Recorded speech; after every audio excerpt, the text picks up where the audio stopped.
de 0 a 1, en relación, se me murió, en relación a la humedad relativa. Y pueden apreciar ustedes que el mayor grado de carbonatación se da en humedades relativas que andan más o menos entre el 50 y el 80%. ¡Qué maravilla! Gracias. ¿Sí? Están por aquí. ¿Qué es lo que coincide con la situación anterior, con la B? Con la situación de alta humedad relativa pero alternada.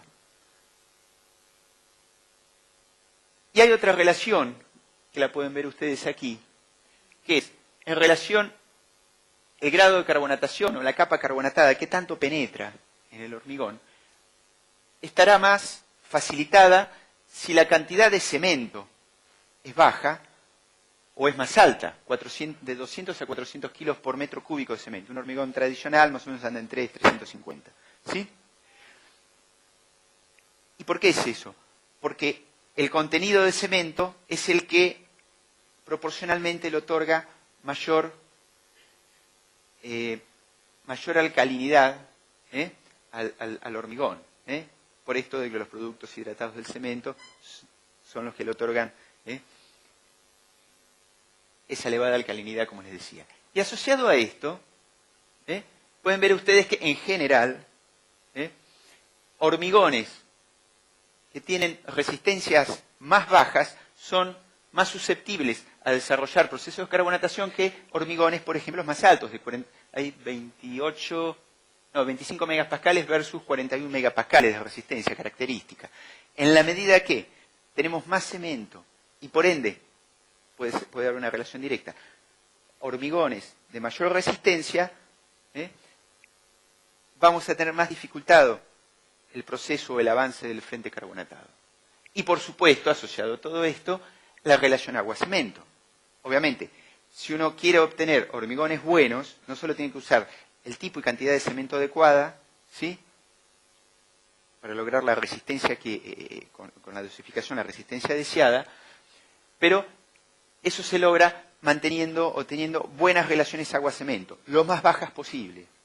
Como vamos a ver, relaciones agua-cemento del orden de 0,5 o menos son las ideales, porque en la medida que pasamos a relaciones agua-cemento más altas, la posibilidad o la susceptibilidad a que el frente carbonatado alcance la armadura es mayor. ¿Sí? ¿Acá qué estamos hablando entonces? ¿Podemos sacar una pequeña conclusión? Sin duda. ¿Quién habló? Perdón que no lo veo. Ahí está. Exactamente. Primer y fundamental factor. ¿Recuerdan en la imagen anterior? La porosidad, ¿sí? Pero por otro lado, la susceptibilidad a que desarrolle procesos de corrosión debidos a la carbonatación. La calidad en el hormigón. No sé si me escuchan. Hormigones obviamente de mejor calidad se comportan mejor que hormigones de baja calidad. ¿Alguna duda hasta ahora? Bien. O entienden todo o no entienden nada.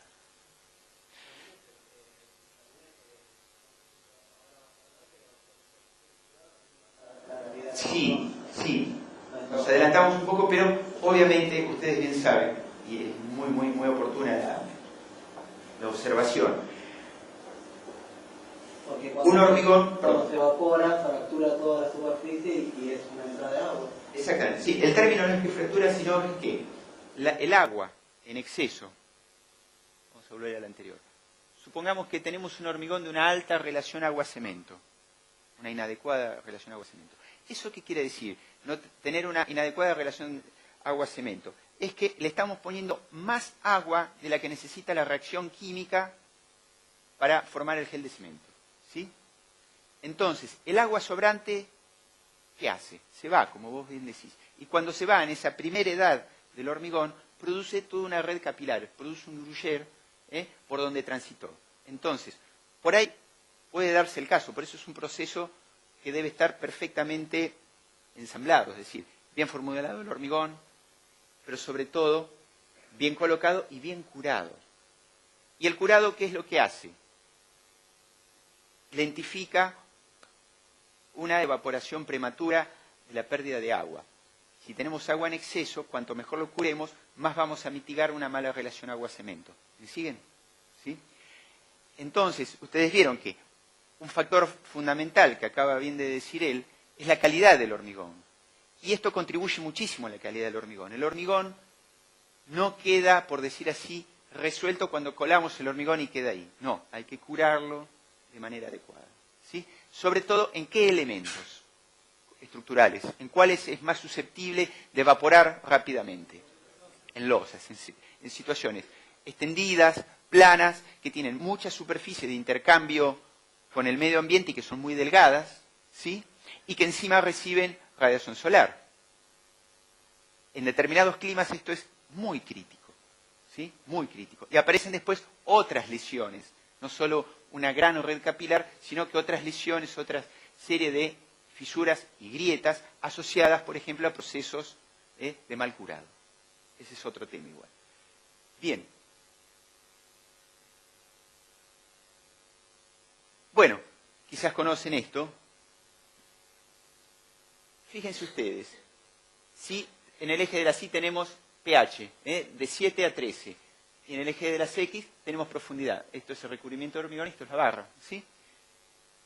Cuando el hormigón está recién, es joven, está recién ejecutado, sabemos que tenemos un pH de 12,5, 12,6 para arriba, ¿sí? Quiere decir que si trazáramos una línea de pH andaría por acá arriba.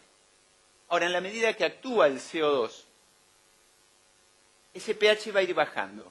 Por ejemplo, aquí lo ubicaron un poquito arriba de 7. En la medida que si uno va yendo en profundidad, el pH va subiendo. Pero esta línea va a ir ocupando cada vez situaciones más cercanas a la barra de acero. ¿Qué quiere decir? Va penetrando la carbonatación y va produciendo una, obviamente, por lo que estamos diciendo, una baja del pH.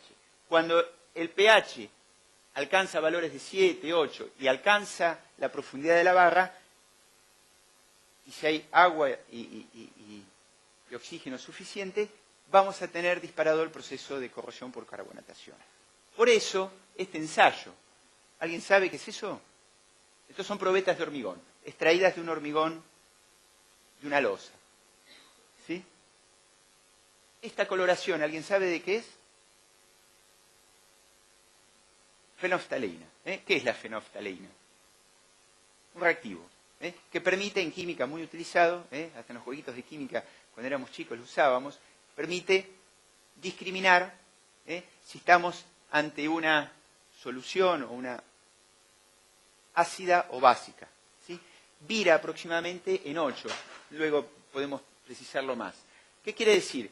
Que lo que está en color rosado, ¿sí? Está con un pH alcalino, está por arriba de 8. Lo que reacciona, mejor dicho, o no reacciona, en términos visibles, que se permanece transparente, ¿qué quiere decir? Que el pH está por debajo de 8. ¿Sí? Esto es la gráfica que tenemos del frente carbonatado. Si yo tengo la armadura, fíjense una losa, tiene cara superior e inferior. Ya aquí abajo, bueno, obviamente las probetas se sacaron para romper, entonces no teníamos que esquivar armadura. Pero la armadura inferior ya está entre los dos, más o menos estaba en este caso 2 centímetros, una cosa así, ya estaba carbonatada. Esto es una estructura muy antigua frente al mar, precisamente el mar de Ajó, pero, bueno, había que hacer ensayos de resistencia, etcétera. Aprovechamos para ver qué situación teníamos respecto de la corrosión, porque también tenía algunos problemas. Esto es muy fácil de hacer, no hace falta sacar una probeta. Con hacer un corte fresco en el hormigón y rociar con la solución de fenolftalina al 2%, tenemos esta reacción inmediatamente. Y tiene que ser un corte fresco, porque si uno corta y deja pasar un tiempo y después vuelve, ya ese corte fresco, esa primer parte, ya reacciona con el CO2 muy rápido, luego va decreciendo la velocidad de avance, en función del cuadrado del tiempo, raíz del tiempo. Por eso tiene que ser, les decía, en un corte para no darle tiempo al CO2 a que altere la muestra, por decir así. ¿Sí? Acá está.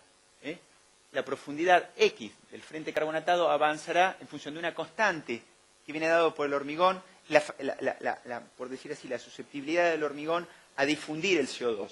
¿sí? Y eso es característico de cada hormigón, ¿sí? Por la raíz del tiempo. Y esto se puede modelizar y teniendo precisión sobre el K, tema que es bastante complejo, ¿no? Uno podría llegar a saber, en determinadas condiciones, a qué edad o a qué tiempo el frente carbonatado va a alcanzar la barra, ¿sí? Y podría llegar a ser, y se hace en determinados casos, una previsión de durabilidad. ¿Ok? Bien. ¿Alguna duda con carbonatación? Pasamos a la otra entonces. ¿Sí? El otro proceso, ustedes recuerdan, estaba el generalizado y la corrosión localizada. La corrosión localizada, o por picadura, generalmente reconoce como principal agente que dispara el proceso, y en el ambiente marino, ya lo saben ustedes, es así, al ion cloruro, ¿sí? Es decir, y como ya dijimos, puede estar incorporado por el agregado, puede estar viniendo de afuera, puede haber otras fuentes que incorporen cloruros, como pueden ser los acelerantes de Fragüe, unos más viejos que ya no se utilizan, pero que tienen cloruros, ¿sí? El agua de amasado, que creo que la habíamos mencionado. En fin, puede haber varios factores que puedan hacer que agreguemos cloruros al hormigón, ¿sí? Al igual que, como es un proceso también, este es un proceso electroquímico, como el que veíamos recién, se producen zonas anódicas donde se produce corrosión, donde hay oxidación, y zonas catódicas donde se produce reducción, pérdida de oxígeno, ¿sí? Con una diferencia respecto del anterior. Como ya dijimos, se da de forma localizada, pero la presencia de ion cloruro y de agua hace que tengamos una reacción que deja liberado al ion cloruro y se vuelve a retroalimentar el procedimiento, porque en la corrosión que se está dando, en la picadura, ¿sí?, queda el ion cloruro y puede seguir reaccionando con el acero, con el hierro, ¿sí?, siempre y cuando haya disponibilidad de oxígeno y determinado nivel de humedad. Este proceso se lo llama en términos químicos autocatalítico, es decir, es un proceso que se retroalimenta y por eso la corrosión por picadura es localizada, profunda y avanza muy rápido, ¿sí? Esa sería la gran diferencia, por decir así, con los procesos de corrosión por carbonatación, ¿sí?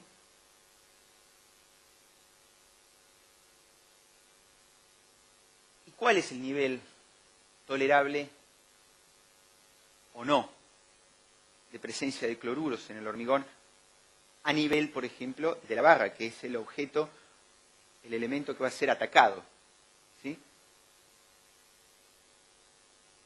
En principio, para tomar un parámetro que es un estándar o fue un estándar hasta hace muy poco tiempo, podemos tomar como lo que se denomina el índice crítico. ¿Digo bien? El contenido crítico, eso quise decir. El contenido crítico de cloruros en 0,4%, luego ahondaremos eso, en 0,4% del peso del cemento del hormigón que consideremos, ¿sí? Ese es el máximo tolerable. Tomemos en principio una curva promedio, ¿sí?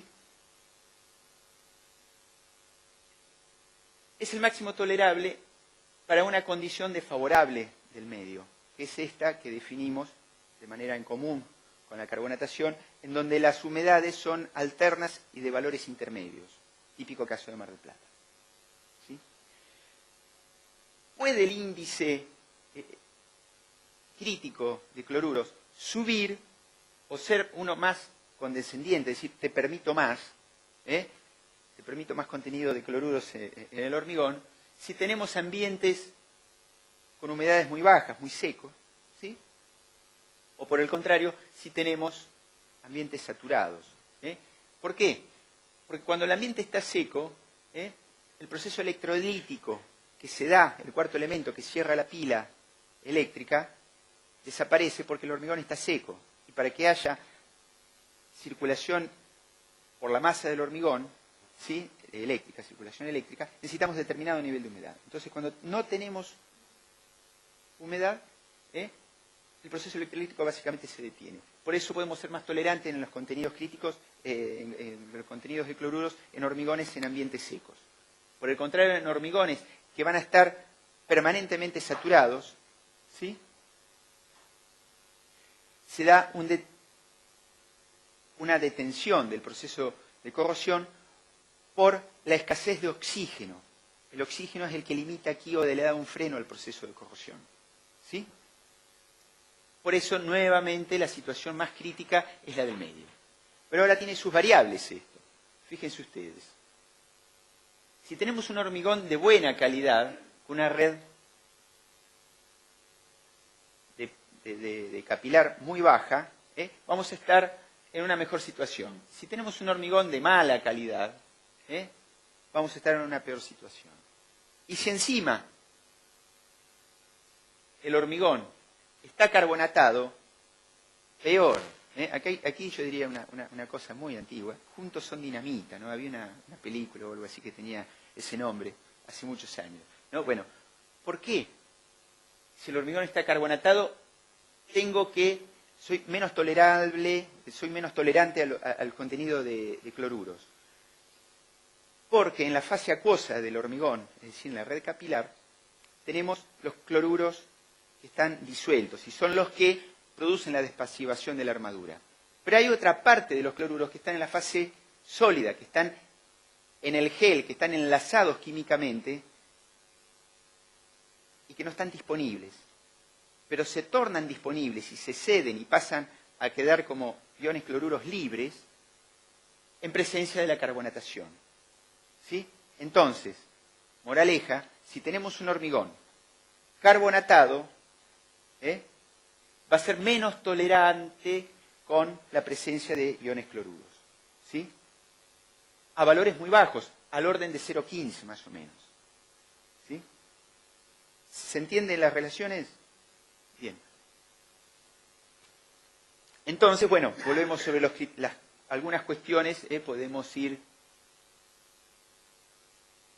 lo que hablábamos recién con vos, la importancia del recubrimiento, de la calidad del recubrimiento, la permeabilidad o la impermeabilidad, ¿sí?, la importancia de un elevado contenido del cemento, por supuesto, relaciones agua-cemento lo más bajas posible y la enorme importancia del curado.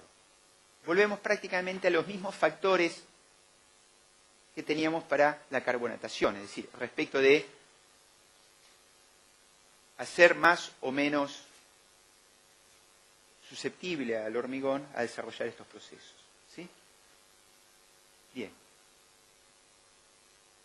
Y de igual manera que podemos trazar o localizar el frente carbonatado, recuerdan, con la reacción de fenoftalina, lo mismo podemos hacer extrayendo muestras, como vamos a ver luego en algún ejemplo, extrayendo muestras de hormigón y mandándolas a analizar. Yo podré establecer un perfil de cloruros. Entonces, si esta es la profundidad en centímetros y este es el nivel de concentración de cloruros, sacando muestras a distintas profundidades, yo podré saber qué nivel de cloruros tengo, cómo va avanzando el frente de cloruros. Y en todo caso, si tengo establecido como límite 0,4, por ejemplo, si yo tengo las armaduras que están con 2 centímetros de recubrimiento, ya están en problemas, porque ya tienen un nivel de cloruros que las va a hacer susceptibles de desarrollar corrosión, nuevamente digo, siempre y cuando tengan la cantidad de humedad y de oxígeno suficiente. ¿Sí?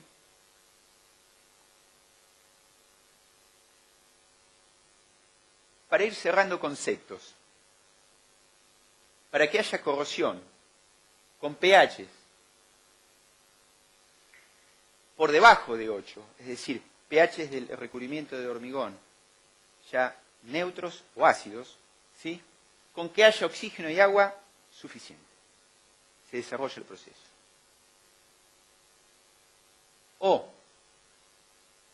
en el caso de los hormigones que todavía guardan cierta alcalinidad, ¿sí?, por arriba de 8, para que haya procesos de corrosión, además de oxígeno y agua, necesitaremos algún agente agresivo extra, como es el caso de los cloruros, en el caso de la corrosión por picaduras. ¿Sí? Bien, este es un modelo muy conocido, muy difundido en el ambiente, que es el modelo de vida útil de Tutti, que nos permite reconocer básicamente a lo largo del tiempo dos fases bien diferenciadas, y en esos términos se habla casi universalmente cuando se habla de corrosión. La fase de iniciación y la de propagación. En la fase de iniciación es aquella fase, aquel tiempo en la vida del material en el cual van ingresando o se van produciendo la incorporación de los agentes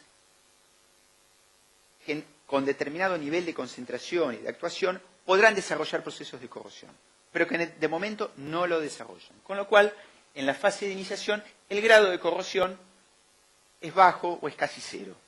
¿Sí? Cuando alcanzan determinado nivel,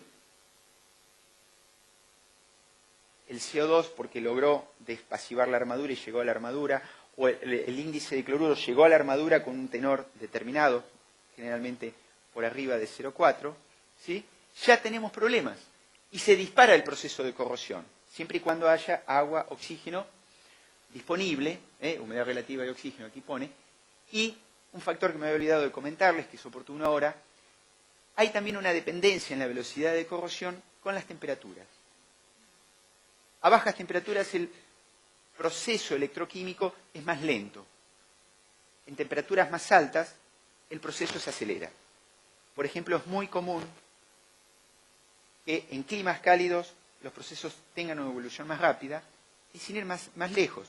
A veces en estructuras que están en contacto muy cercanas a lugares calientes, calderas, en procesos fabriles, donde hay mucha temperatura, por ejemplo, y ni hablar si se comienzan a complejizar las relaciones, es decir, ni hablar si hay emisiones de algún agente agresivo, por ejemplo, por la combustión, mayor contenido de CO2. Si encima tenemos temperatura, el proceso tendrá, mejor dicho, una dinámica mayor. ¿Sí? Y como les decía, entonces, cuando la armadura se despasiva, cuando alcanzamos el nivel de contaminantes y de elementos que van a poder desarrollar el proceso de corrosión, cuando la armadura se despasiva, ahí se desarrolla el proceso de corrosión. Y aparecerá una degradación hasta un determinado nivel, esto es teórico, que podemos definir como aceptable. ¿Sí? Y ahí queda definido el tiempo antes de reparar, en el cual, cuando ese nivel de degradación no es aceptable, deberemos intervenir. Este como criterio general. No puedo, Por ahí puede. ¿Se entiende hasta ahora? Bien. Avanzando un poquito más sobre la base del modelo de vida útil de Tutti, Paulo Lene, muchísimas gracias. Es un reconocido investigador y docente de referencia en estos temas brasileño, desarrolla o presenta este pequeño gráfico, ¿sí?, donde nos presenta la vida útil de la estructura en función del proceso de corrosión de las armaduras. Y podremos reconocer, por un lado, tiempo, vida, y por otro lado, desempeño. Tendremos una primer vida útil, que es la denominada de proyecto, que es aquella que podemos predecir. ¿Recuerdan la fórmula de carbonatación? Que nos permite saber a qué tiempo se va a carbonatar el hormigón y va a alcanzar la armadura. Hay una vida útil de proyecto, que hoy estamos en condiciones de poder establecer cuando se diseña una estructura de hormigón, que es ese tiempo que transcurrirá hasta que la armadura se despasiva. ¿Sí? Una vez que se despasiva, aparecerán de manera creciente, como ya vimos cómo es el proceso, fisuras, desprendimientos, manchas, me había olvidado decir, uno de los indicadores o de las manifestaciones visibles en determinadas condiciones del proceso patológico no solo es la fisuración, sino la aparición de manchas de óxido a veces en la superficie. Esto depende de la cantidad de humedad, de disponibilidad de agua que haya, ¿sí? Irán apareciendo más lesiones, por decir así, o más síntomas del proceso, pérdida de sección, pérdida de adherencia, y podremos ir identificando distintas vidas útiles en servicio, 1, 2, 3, ahí, hasta que habrá una vida última, total, que es en la que se produce la rotura del elemento, la pérdida funcional, la pérdida de estabilidad, ¿sí? Su capacidad para resistir los esfuerzos, etc. Entonces, no es que la estructura colapsa, obviamente, cuando se despasiva la armadura. Tenemos un tiempo en la progresión del proceso patológico que nos permite advertir el problema y actuar antes de llegar a esa vida última. Hay que saber que en determinadas condiciones los procesos son muy rápidos y en otras condiciones los procesos son más lentos. Y yo a esto le agregaría, a veces los procesos son muy evidentes y otras veces pasan inadvertidos. ¿Sí? Luego haremos alguna reflexión y veremos algún caso. ¿Se entiende hasta acá? Bien. Una cosa que le vamos a agregar a esto es que la corrosión no solo es detectable por los síntomas visibles, sino que hay métodos, como también vamos a ver, que nos permiten anticiparnos al primer síntoma visible. Nos permiten detectar procesos de corrosión antes de que haya una fisura, una mancha, una grieta, un desprendimiento. ¿Sí? Bien. Como para recordarlo, luego lo vamos a ver. Y ya para ir cerrando este primer capítulo, que no vi cabecear a nadie, puede ser que soy chicato yo.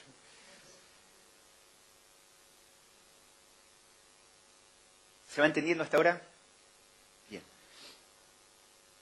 Bueno, ¿qué nos dice el reglamento argentino? El joven y viejo a la vez, reglamento argentino, el CIRSOC 201. Digo viejo porque se redactó en el 2005 y comenzó a tener vigencia legal a partir de enero del 2013. ¿Sí? Y hay una evolución importante, significativa, respecto de las cuestiones de prescripción y de, en consecuencia, durabilidad del hormigón. Y como vamos a ver, es un avance interesante, que está teniendo en cuenta claramente, en el caso específico, como les voy a presentar ahora, está poniendo foco sobre la durabilidad en estructuras en ambiente marino, que es el caso que nos ocupa. ¿Sí?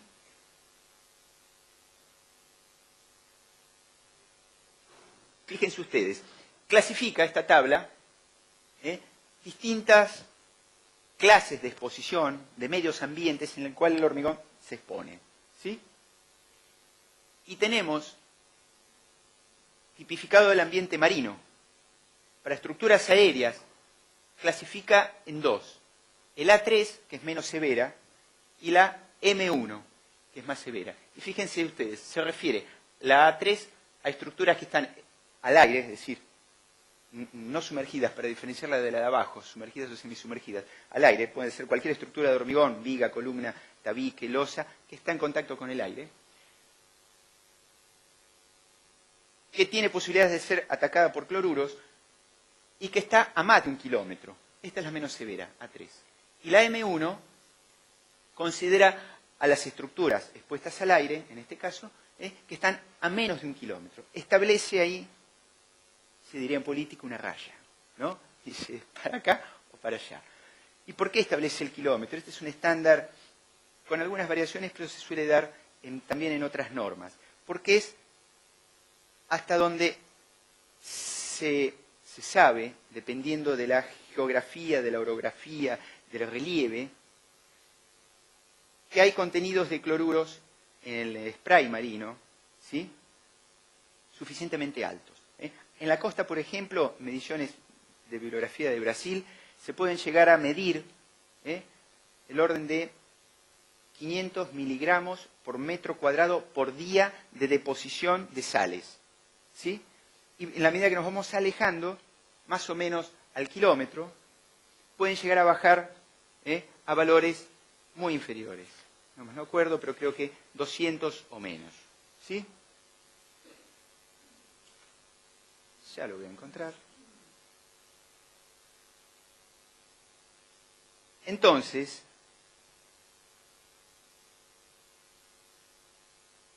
luego lo encontraré, luego confirmaremos. La cercanía al mar es un factor, como ya dijimos, importantísimo. Sobre todo respecto de los cloruros contenidos en el spray, en el aerosol, se dice así, del aire cercano a la costa. ¿Sí? La otra tabla ya nos dice, nos plantea qué requisitos de diseño debemos tener en cuenta para esas zonas. ¿Sí? Y nos dice que para zonas, la zona 3, la que está a más de 1 kilómetro, la relación agua-cemento no puede ser superior a 0,50. Y para zona M1, a menos de 1 kilómetro, la relación agua-cemento tiene que ser más baja, 0,45 como máximo. ¿Recuerdan esa relación que había entre la susceptibilidad para desarrollar procesos de corrosión con la relación agua-cemento? Bueno, está volcado en la norma. ¿Sí?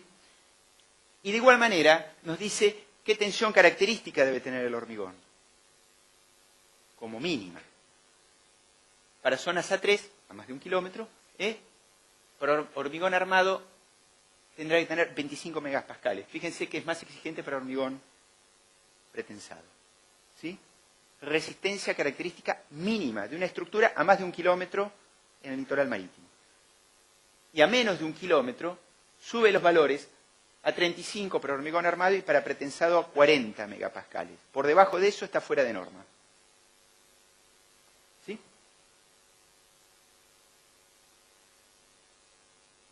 Fíjense ustedes qué ocurre con la prescripción para la tolerancia o la admisibilidad de iones cloruros. ¿Recuerdan 0,40, que era un valor de referencia que teníamos en los gráficos que mostrábamos? Aquí,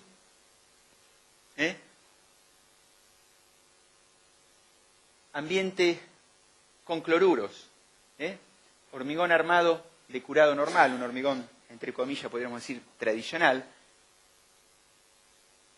En ambiente con cloruros, que sería el caso de una edificación costera, a 0,15 baja el cloruro máximo admisible. ¿Sí? Reduce casi al tercio el máximo que veíamos hace un rato, que es una referencia más vieja y mundial. ¿Sí? Y como si fuera poco y al mismo precio, ¿qué nos dice respecto de los recubrimientos? Es decir, el espesor de hormigón que cubre a la armadura. ¿Sí? Nos está diciendo que para hormigones en contacto con el suelo o expuesto al aire libre, ¿sí? Se trate de paneles, tabiques, losas o nervaduras, el recubrimiento mínimo deberá ser de 25 milímetros. Y para otros elementos, ¿sí? Columnas y vigas fundamentalmente, deberá ser de 30 milímetros el recubrimiento. Pero atenti fioravanti, para los futboleros viejos recordarán al locutor.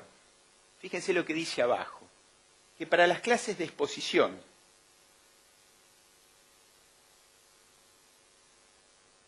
A3, acá está, es decir, a más de 1 kilómetro, pero en ambiente marino, ¿sí? Se deben incrementar un 30% los valores de recubrimiento. Y para los que están a menos de 1 kilómetro, para los M1, se deben incrementar un 50%. ¿Qué quiere decir? Que si yo hago una estructura, hoy tengo que diseñar una estructura a menos de 1 kilómetro del mar, ¿sí? Voy a tener que trabajar para columnas y vigas con recubrimientos que andarán en el orden de 45 milímetros. ¿Sí? Y con esa relación agua-cemento de 0,45, con esa tensión característica, independientemente de la que necesite por el cálculo estructural. Pero la manera de prescribir durabilidad en el proyecto de hormigón, en el proyecto de ejecución del hormigón, es esta. El ingeniero muy conocido del LEMIT, casualmente el ingeniero Traversa, dice que no se puede exigir lo que no se puede medir. ¿Sí? Por eso la norma, aunque parezca severa, ¿sí?, separa y dice estas cosas. ¿Qué relación agua-cemento? ¿Qué resistencia característica? ¿Cuál es el índice máximo admisible de cloruros? ¿Y cuál es el recubrimiento? ¿Sí? ¿Me siguen hasta acá? Bien. ¿Sí? Ahí lo vimos. Otros elementos, 30. Y se incrementa un 50% si es zona a menos de 1 kilómetro, o un 30% si estás a más de 1 kilómetro de la costa. ¿Sí? Bien. ¿Cómo no?